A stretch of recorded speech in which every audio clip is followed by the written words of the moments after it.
사무엘상 17장 24절입니다.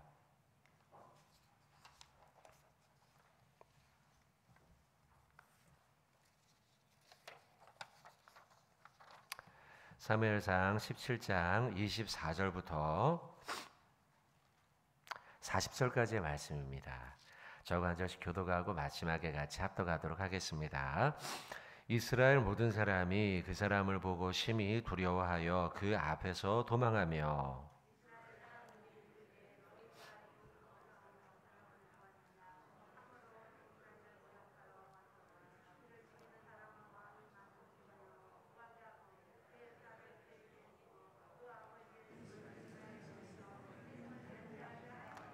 다윗이 곁에 서 있는 사람들에게 말하여 이르되 이 블레셋 사람을 죽여 이스라엘의 치욕을 제거하는 사람에게는 어떠한 대우를 하겠느냐. 이 할례 받지 않은 블레셋 사람이 누구이기에 살아계신 하나님의 군대를 모욕하겠느냐.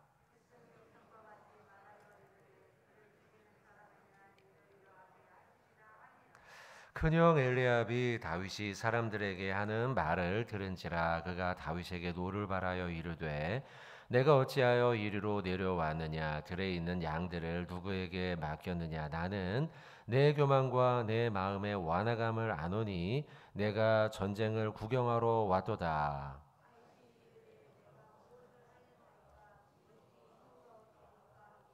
돌아서서 다른 사람을 향하여 전과 같이 말하며 백성이 전과 같이 대답하니라.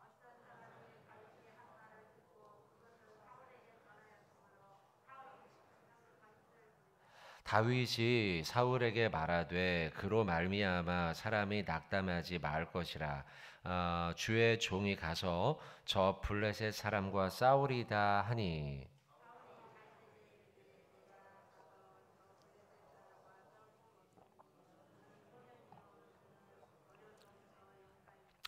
다윗이 사울에게 말하되 주의 종이 아버지의 양을 지킬 때에 사자나 곰이 와서 양떼에게서 새끼를 물어가면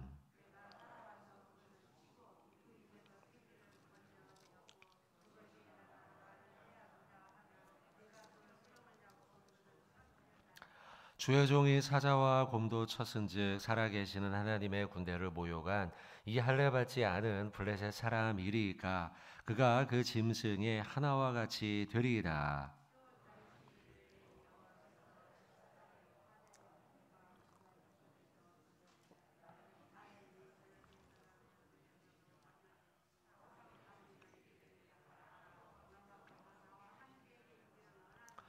이에 사울이 자기 군복을 다윗에게 입히고 노투구를 그의 머리에 씌우고 또 그에게 갑옷을 입히매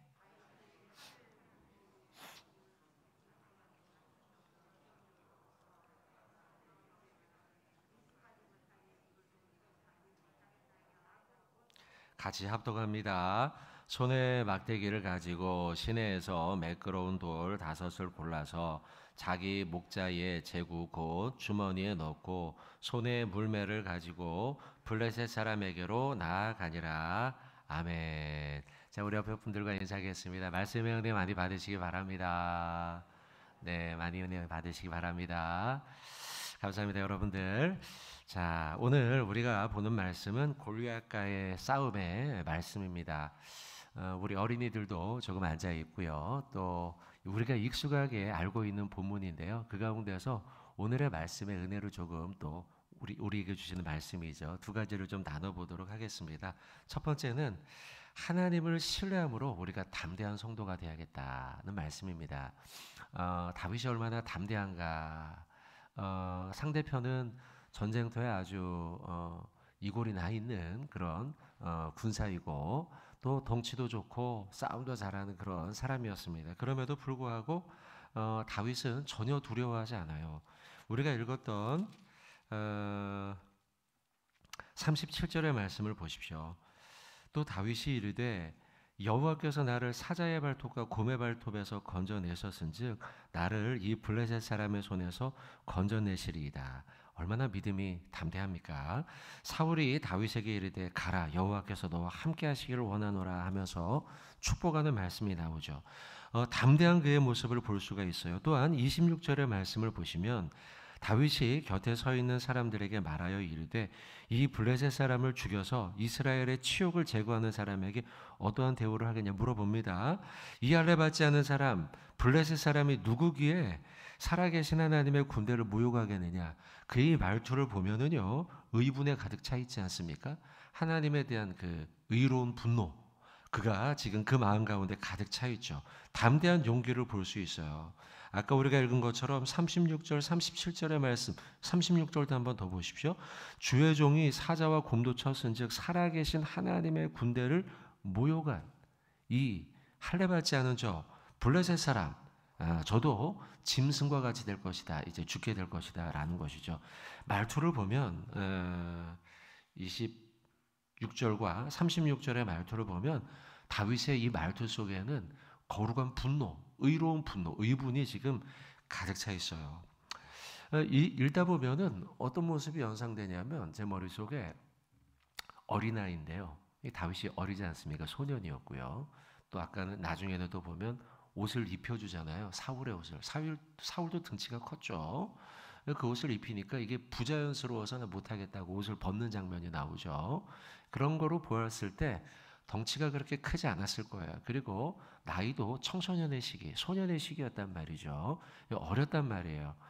그런 어린 모양의 모습에 다윗이 저는 떠올랐어요. 근데 어떤 어린이냐면 부모님의 손을 이렇게 딱 잡고 걸어가는 어린이. 이해가 되시죠?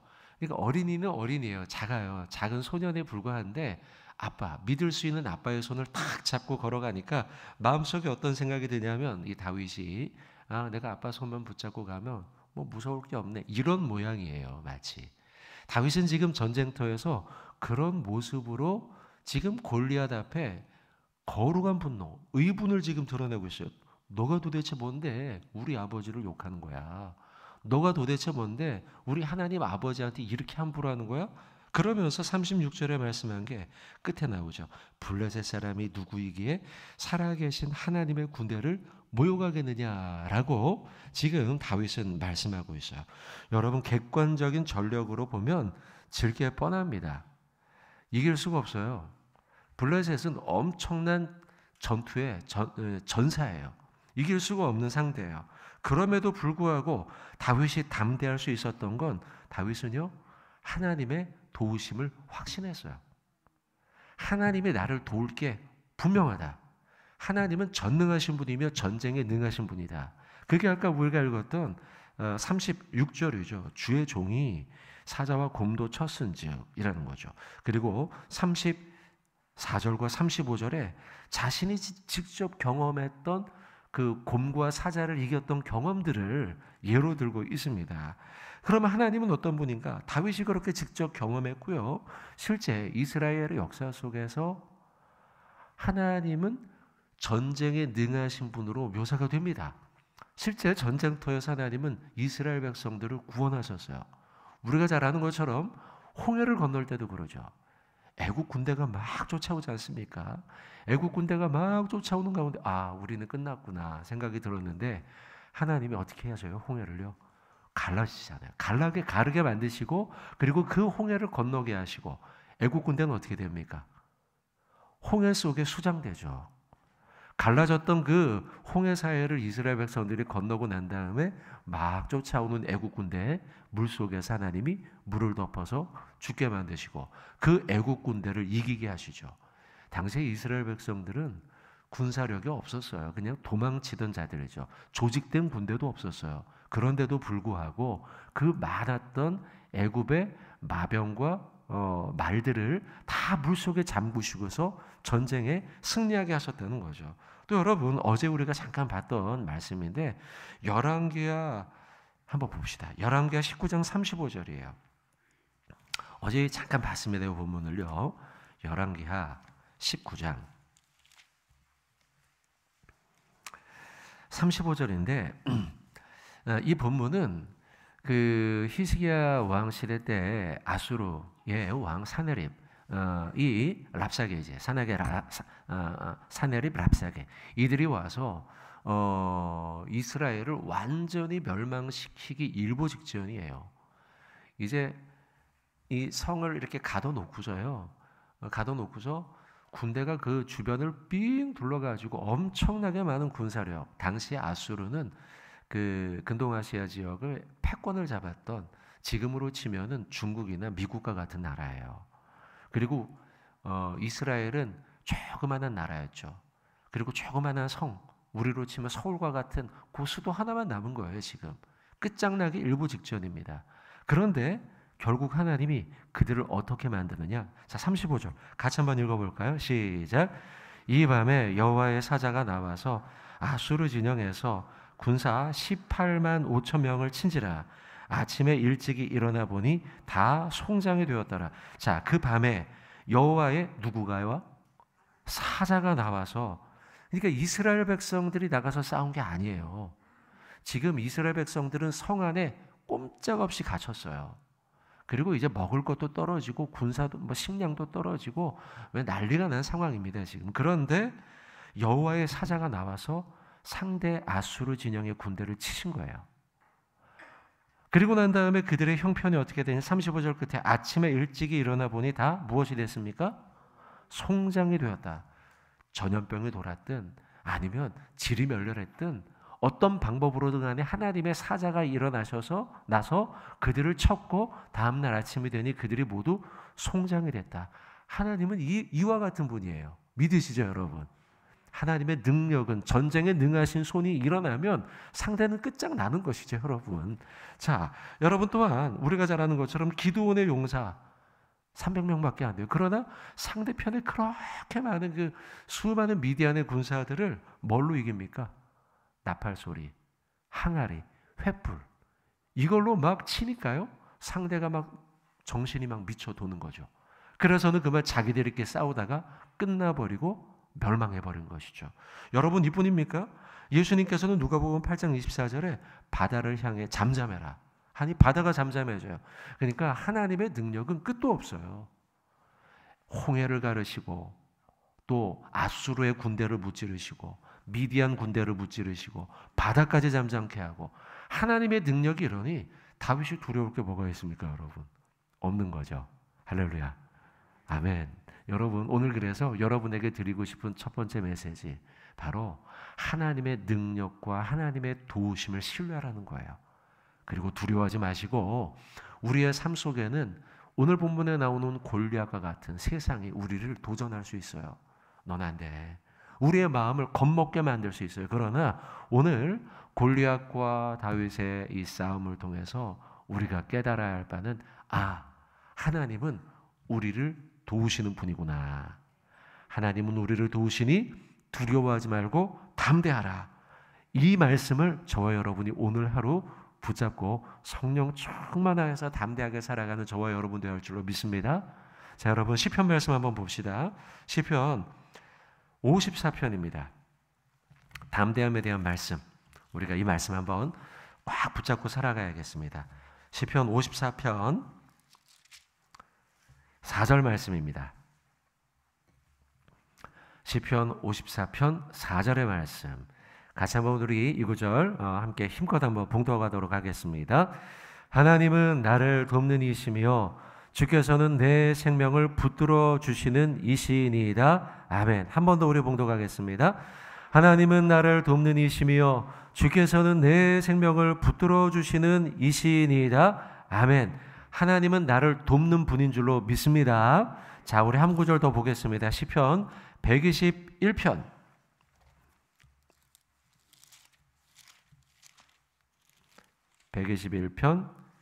1절과 2절의 말씀 보도록 하겠습니다. 시편 121편 1절과 2절입니다. 자, 시편 121편 1절과 2절 우리 같이 힘껏 봉독하겠습니다. 내가 산을 향하여 눈을 들리라. 나의 도움이 어디서 올까? 나의 도움은 천지를 지으신 여호와에게서로다. 아멘. 한번 따라 봅시다. 나의 도움은 천지를 지으신 여호와에게서로다. 할렐루야. 여러분, 하나님이 오늘도 저와 여러분의 삶에 도움을 베푸실 줄로 믿습니다. 아멘. 자, 오늘 본문으로 다시 넘어와서요, 한 가지의 말씀을 좀 더 보도록 하겠습니다. 29절의 말씀이에요. 29절. 29절 말씀 보시면 다윗이 이르되 내가 무엇을 하였나이까 어찌 이유가 없으리까 이런 말을 해요. 이 다윗의 이 말은 형 엘리압과의 대화 속에 나온 말이에요. 전쟁터에 아버지의 심부름에 따라 찾아가지 않습니까? 찾아간 가운데 사람들이 블레셋의 골리앗이 하나님을 모욕하고 이스라엘의 군대를 조롱하는 이야기를 듣자 의분이 가득했죠. 그리고서 마음에 결심합니다. 내가 저 골리앗을 하나님의 이름으로 무너뜨리리라, 무찌르리라 마음에 결심하죠. 근데 이 이야기를 이걸 이제 사람들에게 하는 이야기를 형이 들은 거예요. 엘리압이요. 장남이죠. 엘리압은. 장남이었던 엘리압이 그 이야기를 듣고 이렇게 말합니다. 자, 28절이죠. 큰형 엘리압이 다윗이 사람들에게 하는 말을 들은지라 그가 다윗에게 노를 바라였다. 이르되 네가 어찌하여 이리로 왔느냐. 소년이니까요. 또 형이었고 큰형이었고 막내 아닙니까? 막내가 지금 저러고 있으니 큰형이 나도 못하는데 네가 뭐 지금 잘났다고 이러느냐 이런 생각이 든 것이죠. 그리고서 말하기를 네가 어찌하여 이리로 왔느냐. 들에 있는 양들을 두게 넌 집에 가라 이거죠. 집에 가서 양이나 쳐라. 그리고 말하기를 나는 너의 교만을 알고 있다. 나는 네 마음의 완화감을 알고 있다. 너는 지금 전쟁에 구경하러 왔지 않냐. 집으로 가라. 이렇게 이야기하는 거예요. 어때요 말이요? 좀 지나치죠? 아무리 형이긴 해도요. 물론 형이니까 이렇게 말할 수 있습니다. 그러나 형으로서 말했다고 치기에는 조금 지나친 매도이고 모욕과 같은 말이에요. 왜 이렇게 말했을까 생각해 보면 첫째, 아까 이야기한 것처럼 장남이어서 그렇게 이야기했을 수도 있어요. 또 다른 해석은 두 번째, 기름 부음 사건에 대한 시기일 수 있어요. 16장 6절 조금 앞을 넘겨보시겠습니까?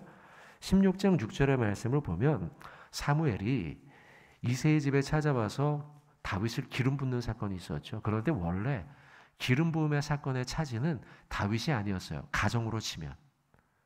장남의 몫이었죠. 그래서 누가 제일 먼저 사무엘 앞에 등장하냐면 6절 그들이 오매 사무엘이 엘리압을 보았다. 큰형이었죠. 아마 보기에도 괜찮았던 것 같아요.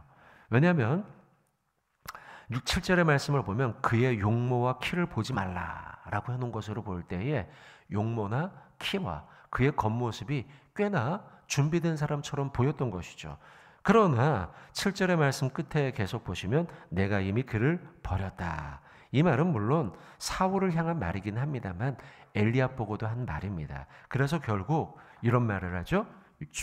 유명한 말씀이죠. 사람은 외모를 보거니와 나 여호와는 무엇을 보느니라? 중심을 보시느니라. 이 사건이 누구에게 기름 부으려고 할 때 하신 말씀입니까? 첫째 형 엘리압.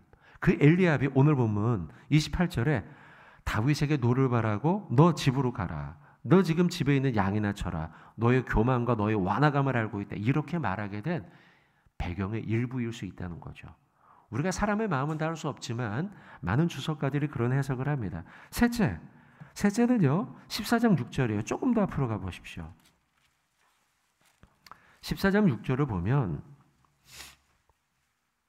같이 한번 읽어볼까요? 14장 6절입니다. 자, 같이 읽겠습니다. 시작.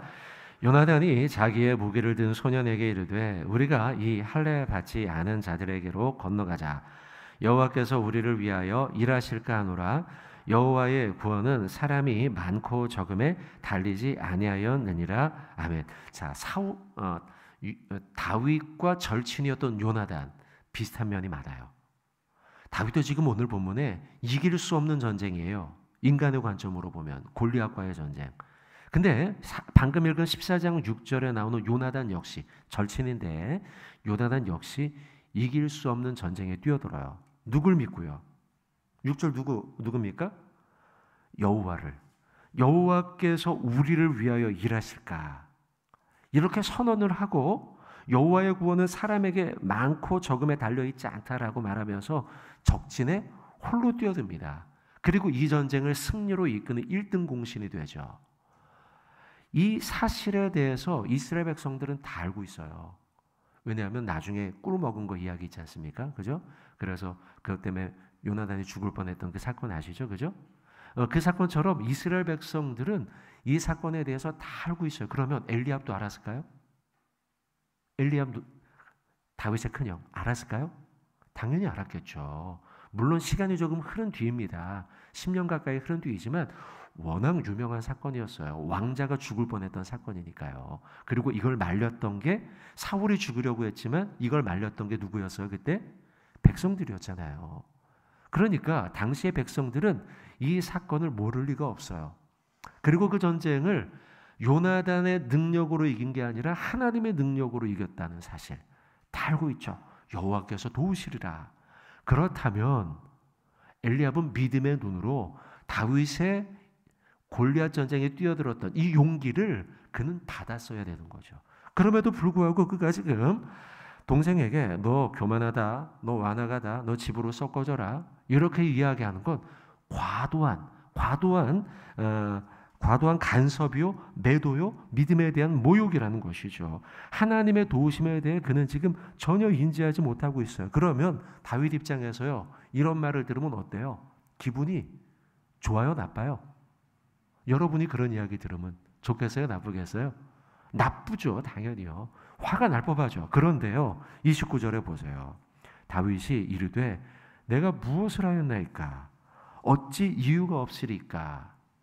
어찌 이유가 없으리까? 이 말은 할 말이 많습니다.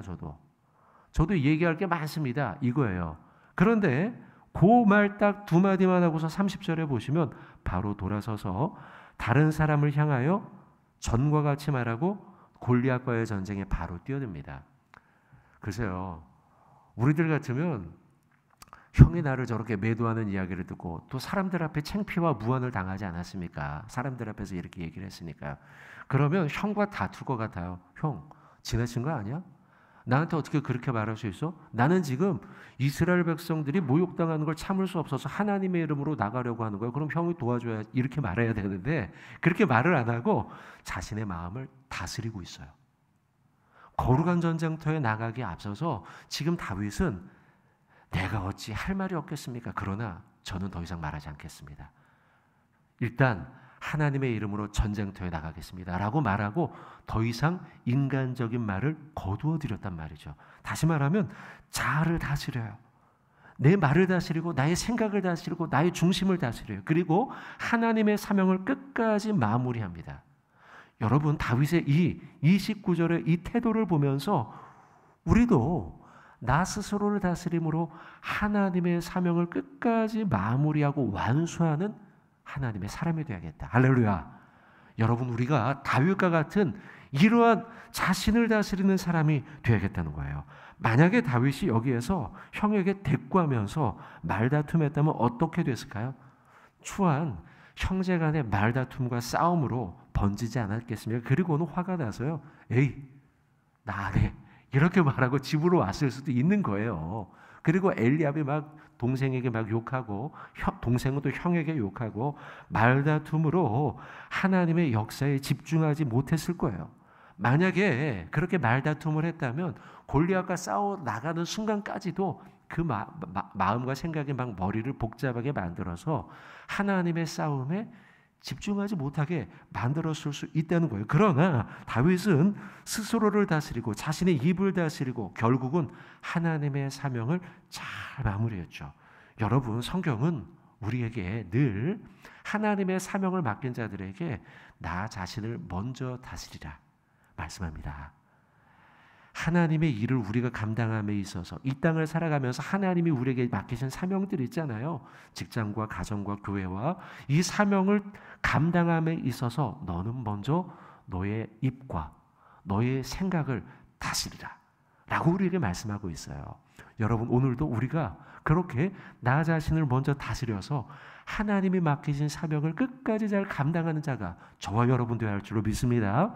여러분, 성경의 가르침을 한번 들어볼까요? 잠언 16장입니다. 잠언 16장 32절 말씀을 한번 봅시다. 화가 나지만 먼저 나를 다스려야 된다는 거예요. 다윗도 화가 났을 거예요. 그러나 자신을 다스리고 끝까지 하나님이 맡기신 골리앗과의 사명, 그것을 완수하죠.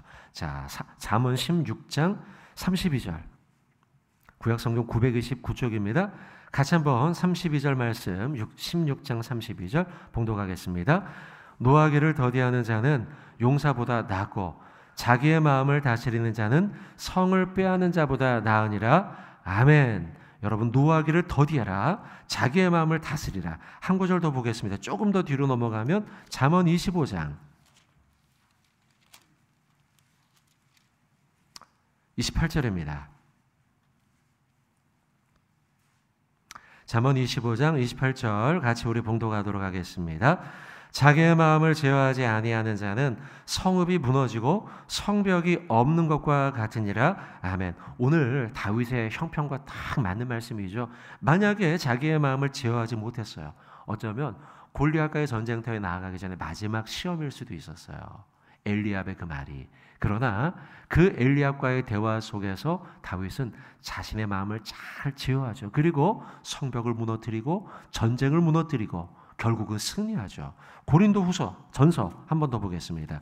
고린도전서 9장 25절. 고린도전서 9장 25절입니다. 자, 고린도전서 9장 25절 말씀 우리 같이 한번 봉독하도록 하겠습니다. 시작.